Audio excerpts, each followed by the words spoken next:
Rachel Reeves is under fire yet again, this time from within her own party. A senior Labour minister has spoken out, condemning what he calls inappropriate behaviour from the Chancellor. The controversy has sparked fresh outrage, with critics accusing Reeves of being out of touch with ordinary people. With growing scrutiny over her actions and opposition figures demanding answers, this latest revelation raises serious questions about her judgment. So, what exactly has Rachel Reeves done to land herself in hot water? Let's get into it. But first, hit the like button and subscribe for more. Just a quick one to say we have new Liber t-shirts available on our website. You can check the link in the description or go to BritishStand.com. A Labour minister has said that accepting free concert and theatre tickets is not appropriate, after it emerged that Chancellor Rachel Reeves had attended performances at the O2 Arena and the National Theatre at no cost. Matthew Pennycook, a minister in Reeves' own party, distanced himself from such practices, making it clear that he would not accept complimentary tickets himself. Speaking to LBC, he stated, "I don't personally think it's appropriate. If I want to go to a concert at the O2, I'll pay for it."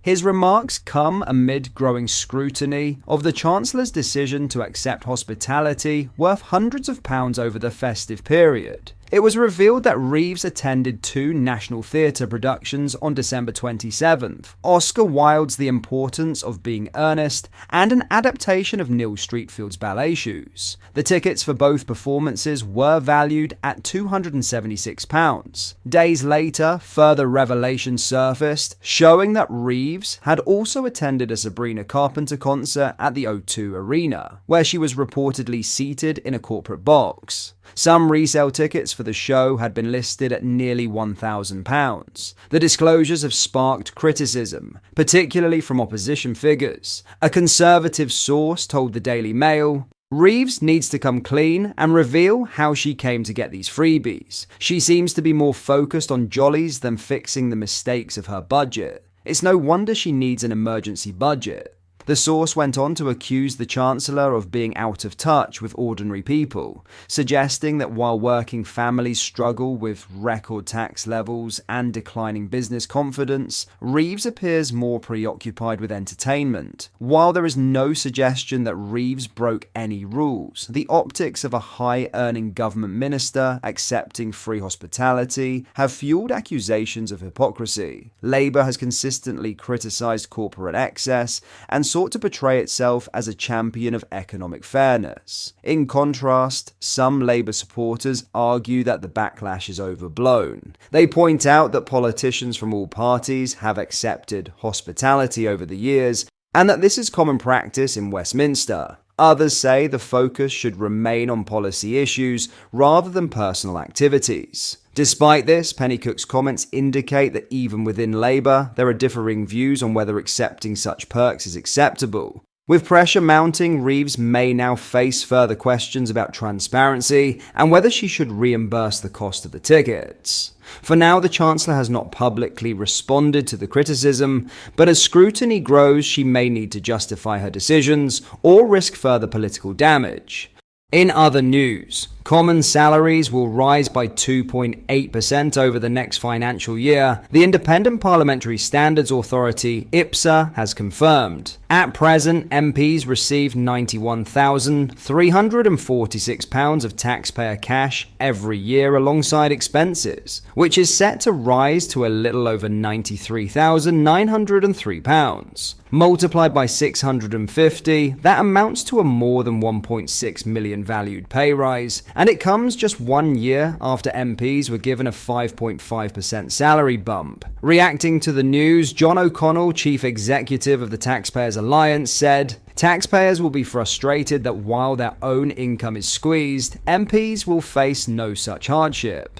Despite overseeing a soaring tax burden and crumbling public services, Britain's politicians are once again being rewarded despite their litany of failures. MPs' pay should be tied to GDP per capita so that their earnings rise only when the country prospers. When the rise was first floated in February, O'Connell said it would be a bitter pill to swallow, given politicians of both front benches have for years hammered the living standards of taxpayers.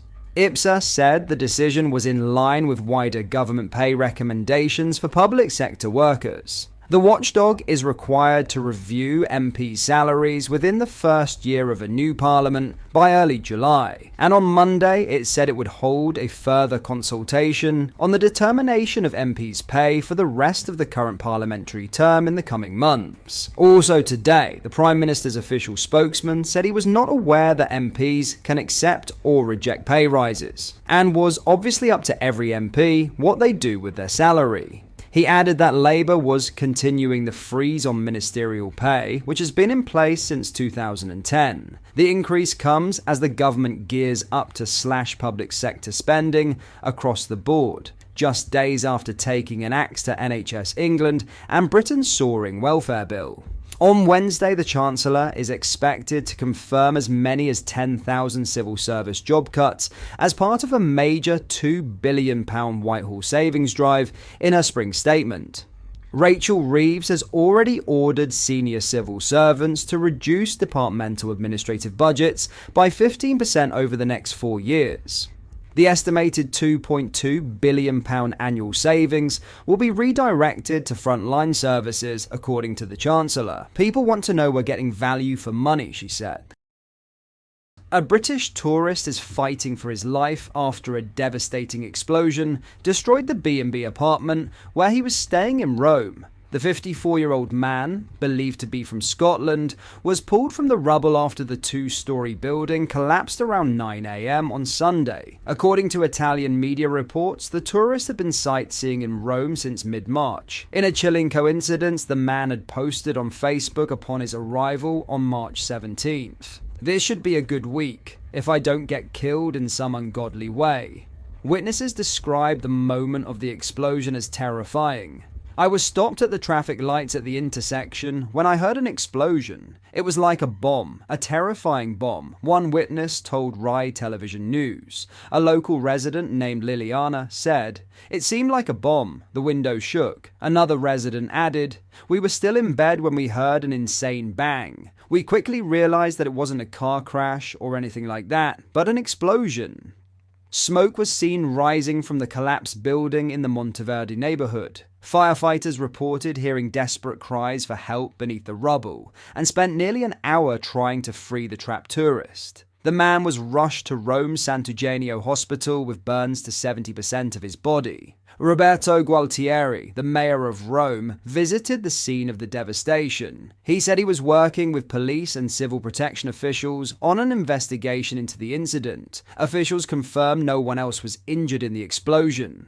Initial findings seemed to indicate that it was a gas leak, perhaps from a cylinder that exploded, causing very significant damage, said Mayor Gualtieri. Engineers from Italgas, an energy firm, are assisting police with the investigation. A spokesman for the company said initial checks showed the building's gas meters were intact. And in a chilling twist, it has emerged that Italian author Roberto Saviano, who lives under police protection due to his book about Naples' Camorra Mafia, previously lived in the same property. Saviano clarified on Instagram that he no longer lived there, adding, "How heartbreaking to see rubble in a place where I love to live."